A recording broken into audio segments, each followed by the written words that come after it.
Krishna. Hare So Krishna. good to see all of you. Thank you. Hare Krishna. So we're going to continue with our Bhagavatam. Wonderful, beautiful chapter. You know what these two chapters remind me of? It might be a little bit of a cultural experience for some of you, but I remember when I got married, and like Lokadhyaksha's marriage hall and my family's marriage hall, they were very close to each other. So when I was leaving my, in India, like after marriage, then the girl is actually, she departs from her family and she enters into this other family. So I remember that when I was leaving this family, I was crying, and like within like a few blocks, I was in your family, right? So I was smiling, and so I was remembering that here, you would see here right now that Krishna is leaving Hastinapur, and the very next chapter is Krishna is entering Dwaraka, and in one place there's separation, in the other place there's union, right? Om Namo Bhagavate Vasudevaya. Om Namo Bhagavate Vasudevaya.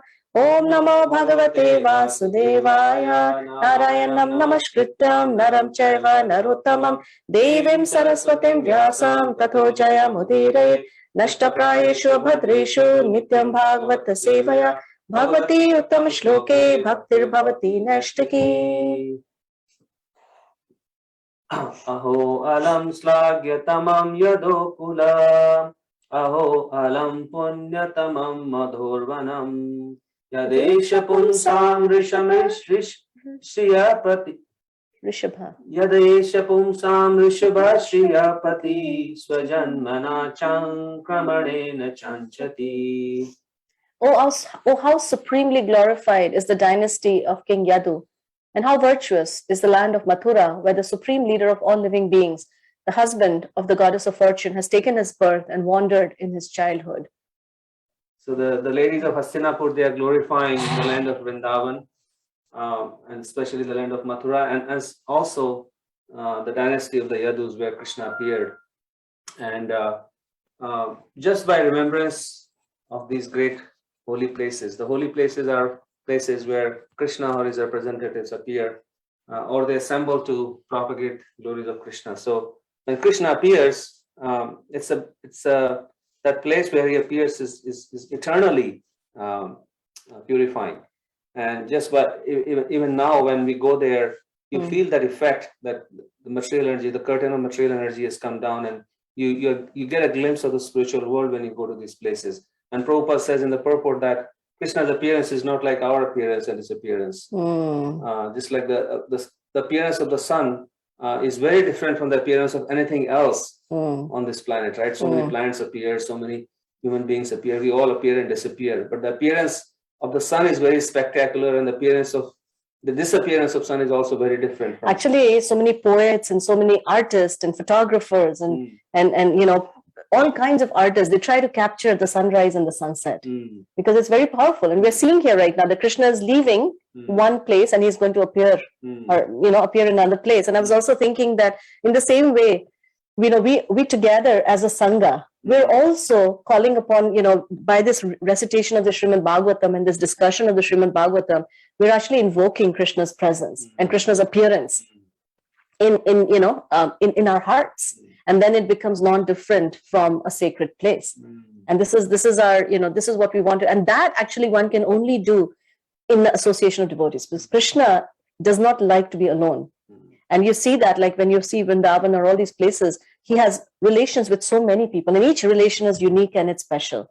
So when we and I think we've mentioned this so many times, that it's creating a vortex where, we come together and it creates this sort of condensed, the condensed energy of each person's bhakti within their heart coming together to create a very powerful force that can attract Krishna. Oh, Pradipta ji is here. Wonderful. Text 27. Aho bata swar yashasastiraskari kushasthali punya yashaskari bhuva pashyanti nityam yadanugrahe shritam. Undoubtedly, it is wonderful that Dwaraka has defeated the glories of the heavenly planets and has enhanced the celebrity of the earth. I like that, celebrity of the earth. The inhabitants of Dwarka are always seeing the soul of all living beings, Krishna, in his loving feature. He glances at them and favors them with sweet smiles. I love these two words, the soul of all living beings. And this is actually the real self of the self. And there's a very beautiful pastime that's going to come up later, not so late, not so later, where we love ourselves because of the presence of the soul, and we love the soul because of the presence of the soul of the soul. Because the soul of the soul is Krishna. Yes, the soul of the body is our soul. So I guess we are essence seekers. We like to go to the essence of everything. I like that. We are in essence seekers, right? Yeah. So here, Krishna's special relationships are described in Dwarka and Mathura, in these places. Although Krishna is the soul of all souls, he's sitting in the heart of all living entities, but when he's personally present, the same super soul, when he's personally present in these places, the relationship he exchanges is very different. When he's sitting in the heart as super soul, he's just neutral. He's a neutral sanctioner and permitter, and through which everything happens. But when he's personally present, then he likes to exchange his loving relationship with his devotees. Sweet smiles, he glances at them. And Krishna's glance is so soothing to the heart. It says it's more cooling and soothing than millions of moons, full moons rising. Yesterday I was just marveling at the beauty of the moon, even though it's not a full moon. It was like this thin, like a crescent moon. And it was so perfect. I was thinking that how beautiful Krishna must be, right? Every phase of the moon is so beautiful. And can I just add one thing that really caught my attention is this word celebrity of earth. And Prabhupada's actually, pointing here that how generally the heavenly planets are very beautiful. Heavenly planets are generally more celebrated. But at this point, the earth has become a celebrity. So this is actually what happens when we take shelter of Krishna, then the ordinary becomes extraordinary. And there's a beautiful verse in Chaitanya Charitamrita which says that just by the mercy of my Guru, a person who cannot speak learns how to speak. A person who's lame and cannot walk can climb a huge mountain. So we see that, the earth is actually getting celebrated and it's become a celebrity because of the presence of Krishna. And it's very special because if you look in the whole universe that we have, there are millions and millions of universes. In our universe, there are so many millions and trillions of planets, but there is only one Vrindavan in this universe. This is the place Krishna has chosen to appear and display his pastimes. He does that every day of Brahma. So this is a very special place, and that's why it's saying it increases the celebrity of the earth.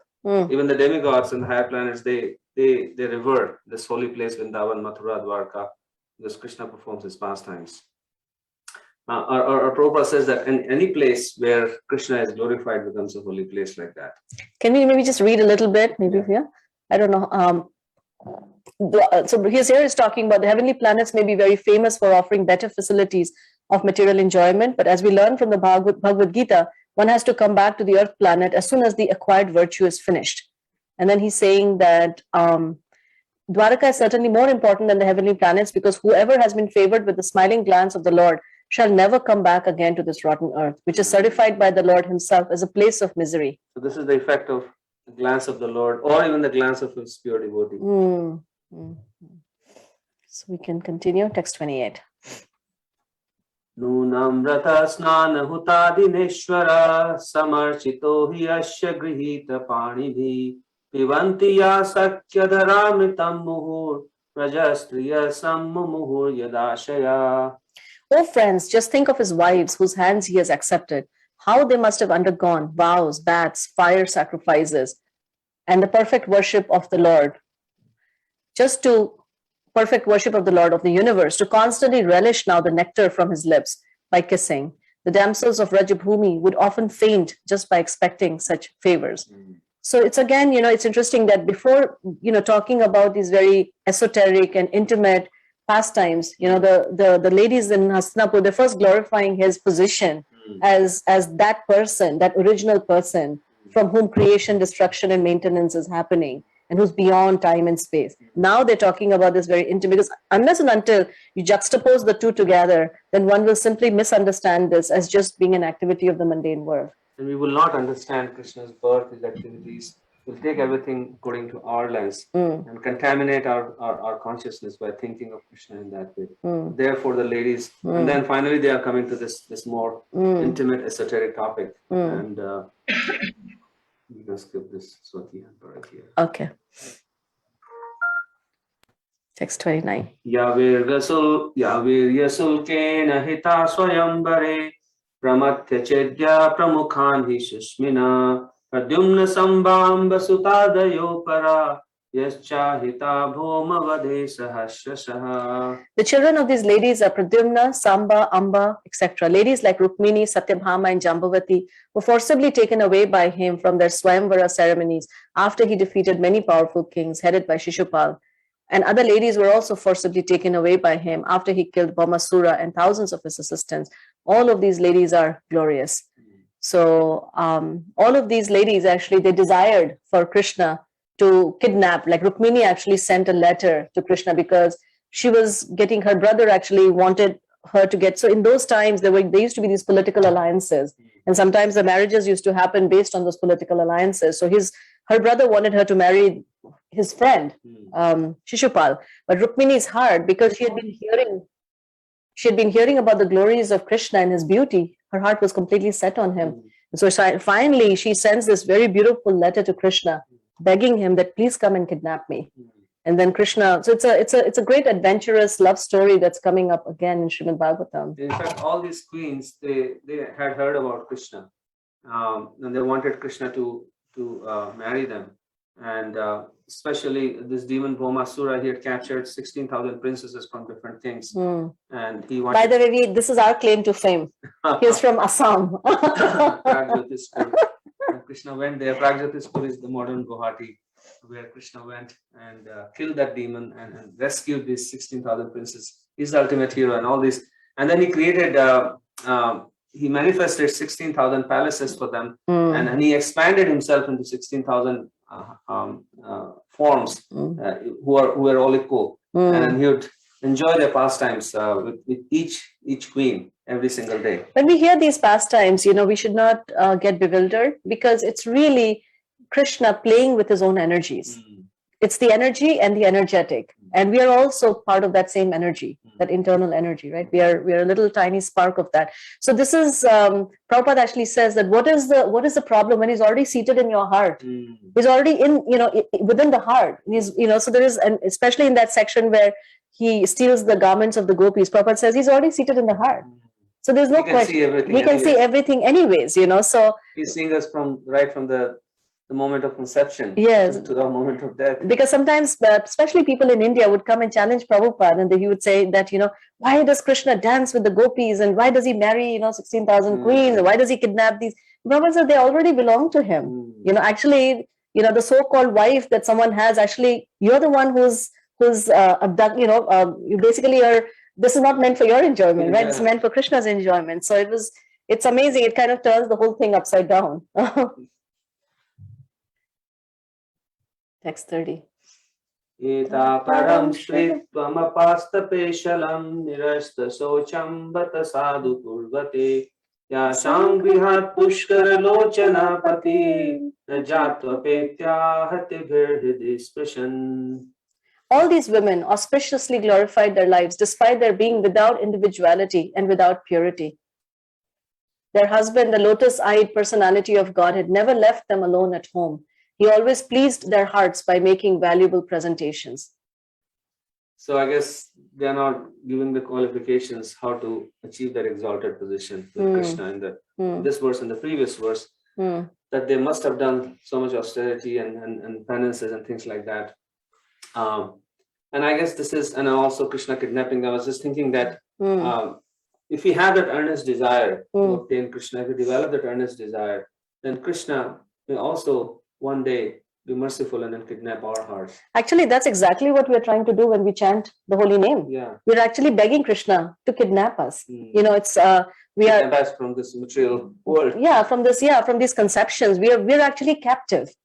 Just like these queens, these princesses, they were captive in the palace of Bhaumasura. We are also captive, and we have been captured by this illusory energy of Krishna, who's keeping us entrapped in all these multitude of desires. So we want Krishna to come and captivate our heart and capture us and take us away from So this. each desire is like a Bhaumasura. Yeah, each desire keeps us bound here. And only thing we can do, we cannot overcome these desires on our own merit, on our own strength.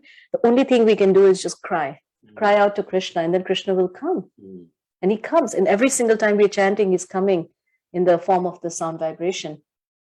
So we see how Krishna, although being the Supreme Personality, he is always making so many efforts to please his devotees. These queens are also his devotees. So he always pleased their hearts by making valuable presentations. He was living the life of a perfect grahastha. Text 31. Evam vida gadanti nam sagira purayositam nirikshane vinandan sasmitena yayo hari. While the ladies of the capital, Hastinapur, were greeting him and talking in this way, the Lord, smiling, accepted their good greetings, and casting the grace of his glance over them, he departed from the city. So this is actually the whole sum and substance of Krishna consciousness, is to actually come together and talk about Krishna. This is exactly what's going on in Vrindavan, the spiritual realm where Krishna resides. There are these groups of gopis, and they all form clusters, tiny clusters, and they come together, and all they do is they talk about Krishna's activities. And they express to each other their appreciation of those activities. Even in their outrage, they're expressing their appreciation and their remembrance of Krishna. So bhakti is not the means to the end. Bhakti is what we are doing right now is not a means to the end. It is the end itself. The only difference is that we don't have enough appreciation for this end right now. And Prabhupada uses the example of a green mango and a ripe mango. There's no difference. What we are doing right now and what these perfected devotees are doing, there's no difference. The activity is the same. It's just that our consciousness, as it evolves more and more, we will get more into that activity. That's the difference.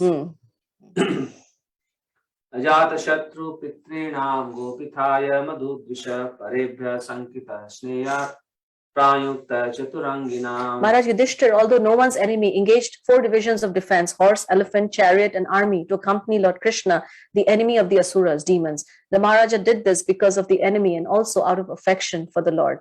So Krishna doesn't need any protection, but Maharaj Yudhishthir, he sent some army with Krishna to protect him, because he knew that so many other kings might be envious of or angry with Krishna after the battle of Kurukshetra for siding with the Pandavas. So he sent this army out of affection. So Krishna doesn't need that army.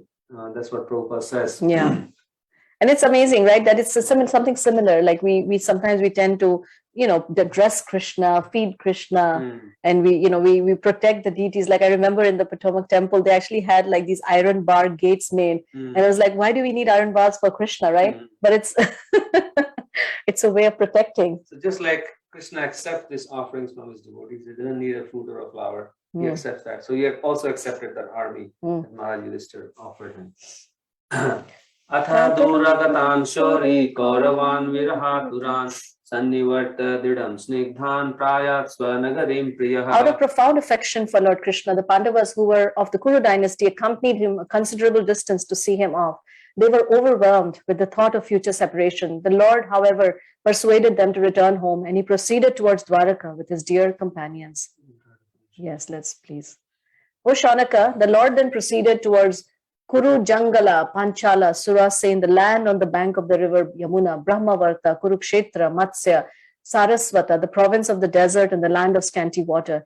After crossing these provinces, he gradually reached the Sauvira and Abhira provinces. Then west of these reached Dwaraka at last. So just describing the geographical journey Krishna took. On his journey through these provinces, he was welcomed, worshipped, and given various presentations. In the evening, in all places, the Lord suspended his journey to perform evening rites. This was regularly observed after sunset. So Krishna set the perfect example of whatever the rituals, the morning and the evening and throughout the day, whatever spiritual activities needs to be performed. He set the example so that others would follow him. Oh. That ends the chapter. Wow. And we are 1 minute, early. This is amazing. But yeah, we can, it's amazing that we see such, Prabhupada actually makes this point that, we often say in God we trust, but the beauty of the bhakti tradition is that it gives like such personal, intimate details of that supreme person and his activities and his glances. And we can actually, by reading this, we can actually enter into we can aspire to, we can develop the desire that, one day, when will I be one of the Hastinapur women? Who's seeing Krishna leaving this, or I'm just witnessing these activities in person. And right now, as we are reading Bhagavatam, we're actually already one of those. We are getting a vantage point where we're watching and seeing, this is what's going on. So to the extent, there's no difference. To the extent that we can allow our consciousness to connect with these pastimes, to that extent, these pastimes will actually become real. And the whole purpose of these pastimes and reading them is so that we can think of them, we can remember them, we can dream of them, and we can aspire for them, and we can long for them. So this is all working at the level of the heart.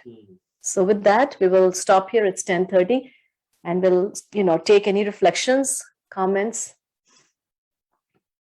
questions.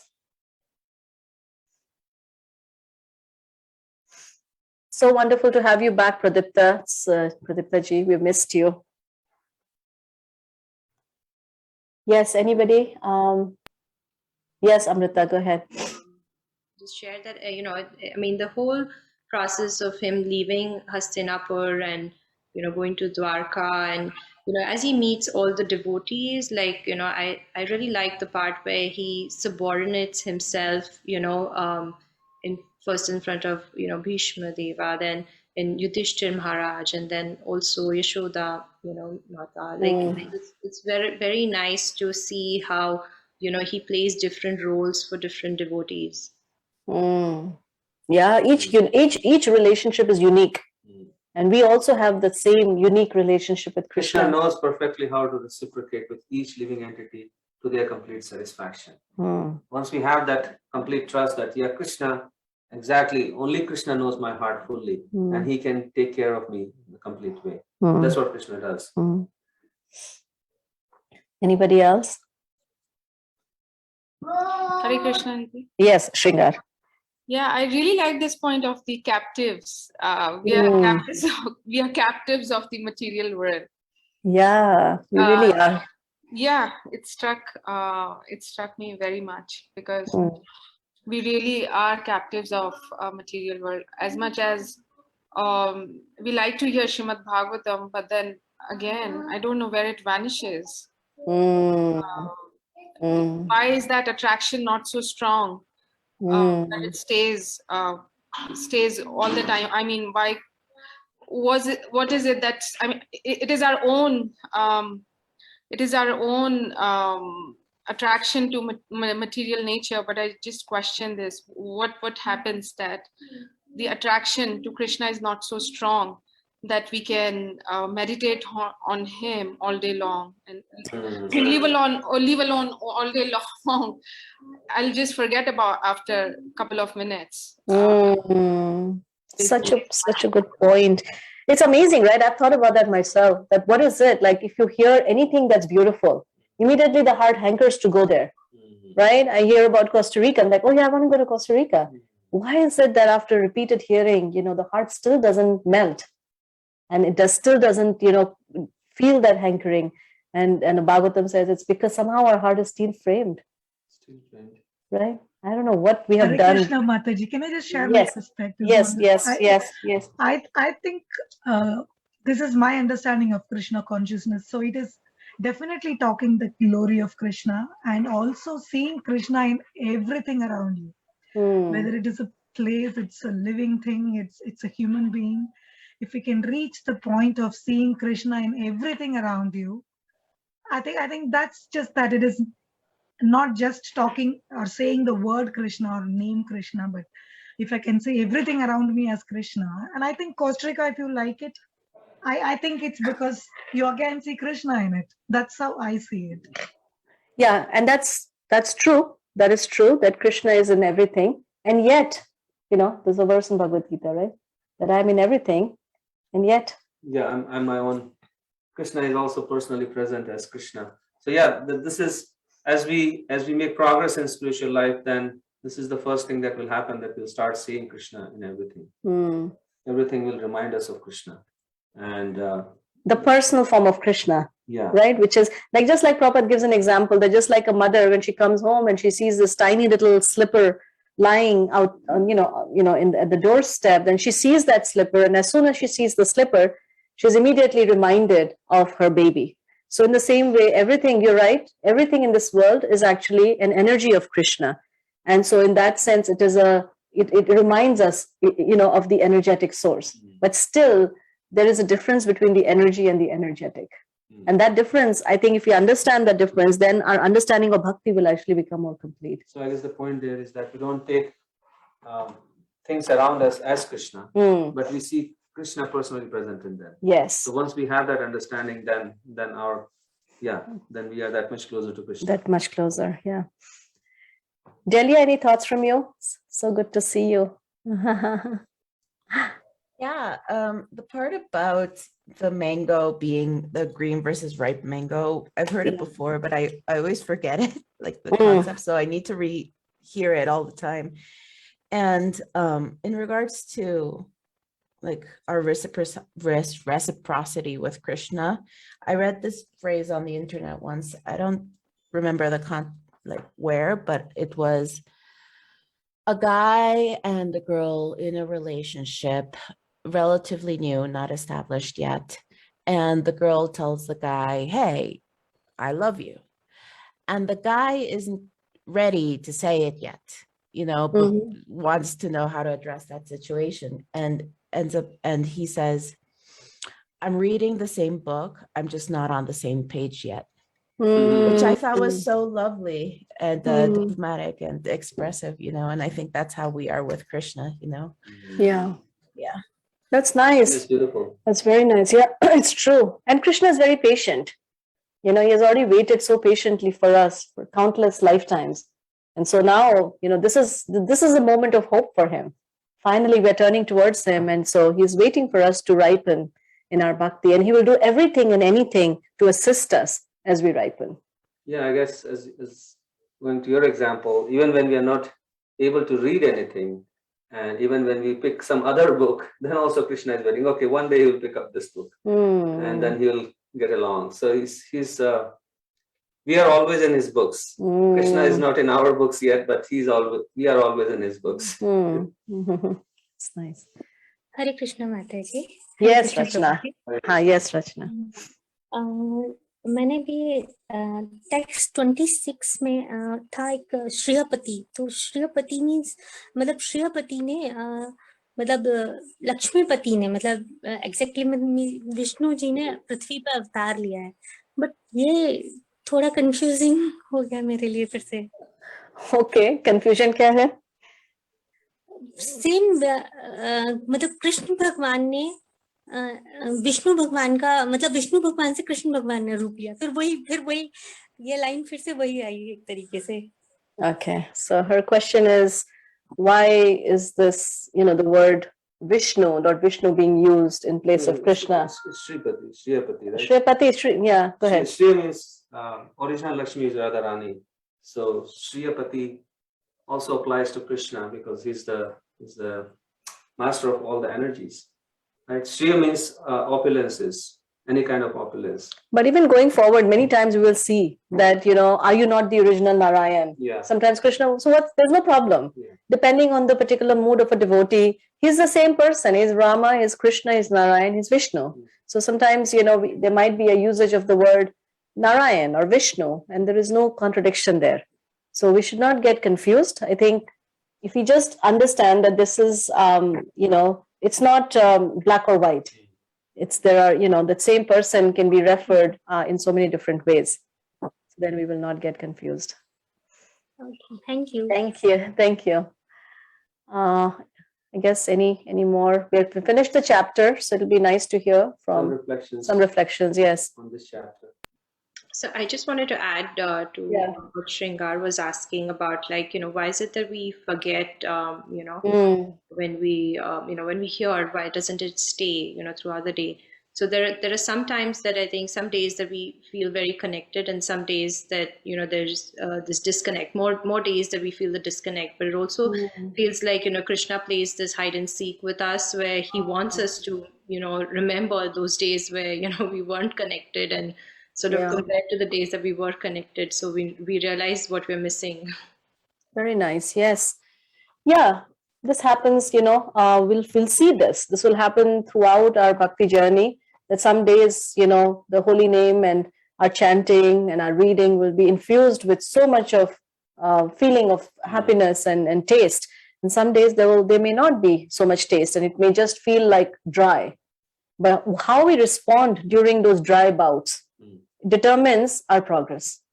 If we go away because now it's dry, so it's not giving me any more pleasure, then we haven't really quite understood the purpose of what we are doing. Our purpose is not just to experience ecstasy. Our purpose is to serve. And just like a mother, sometimes when she's serving her baby, not every day is an ecstatic day, right? Sometimes she just has to stay up and keep an eye on the baby while the baby is coughing, and but that's love.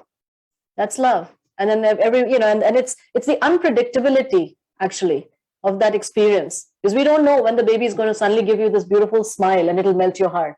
But it's the unpredictability of that's what makes that relationship sweet. If we could predict that I put two and two together and I'll get a smile, then then that takes away, right? It's precisely that we cannot hold him against a gunpoint and say, this is how you should reciprocate with me. And also when the feeling goes away, if you hanker for that feeling, that Krishna, I got you, just Narad Muni, he heard Krishna for a few moments and then Krishna disappeared. And that feeling of hankering and missing out on Krishna, that strengthens our devotion, that purifies us. So that's why Krishna does that. Also, it makes us humble. And then we don't take Krishna for granted. Yeah. Sometimes I feel very grateful that Krishna is not cheap. Yeah. Because if Krishna was cheap, I would treat him very cheaply. But the fact is that because he keeps himself, there is that longing that we have to create within the heart. Then that also allows me to become slightly more humble and realize that I can't just, barge in there and think that I can grab him with my beauty or my intelligence or my austerity or my knowledge or my renunciation. None of those things I can really grab Krishna with. So then it really forces us to come down on our knees and just really call out and know that that's the only way that I can have any little hope of, in fact, the word that is used is asha bandha, which means hoping against hope. And the devotees actually pray like that when I look at myself, I see no hope. And yet I am feeling hopeful that out of your causeless mercy, you'll grant me a little glance of mercy. So. Also, like you said, the unpredictable nature, of this is such that it's sort of like, the sunshine, right? Like some days we have sun, some days we don't. So it sort of feels like that. But at the same time, I think the days we have sunshine, it's sort of like the saying, make hay while the sun shines. Like, we can use that connection to get deeper in the bhakti. Yeah. And we can also use dry days to feel more connected, because those are the days when we can cry and we can call out, where are you? We should not go away. We should not go away when the going gets tough. If we stick through the tough times of Krishna consciousness, then we'll come out on the other side with greater treasures and greater realization. So the test will come for each one of us. We will get tested. And how we respond to those tests will determine our further progress. So. I think it's just like the love of the gopis when Krishna was not physically present in front of them, but yet they never stopped thinking of them. So they found love in separation also. So maybe Krishna wants to teach us that kind of love also. Like we feel him, we are separated also. So Yes. Anybody else? Radhika, any thoughts from you?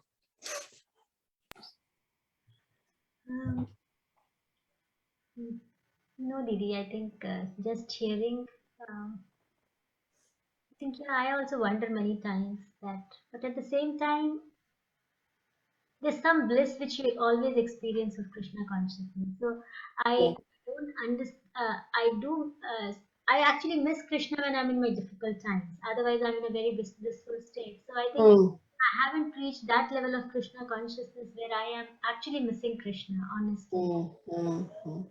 No, that's nice, and that's all right. That's all right. Our process right now is one of Vedi Bhakti, which means that it is sadhana.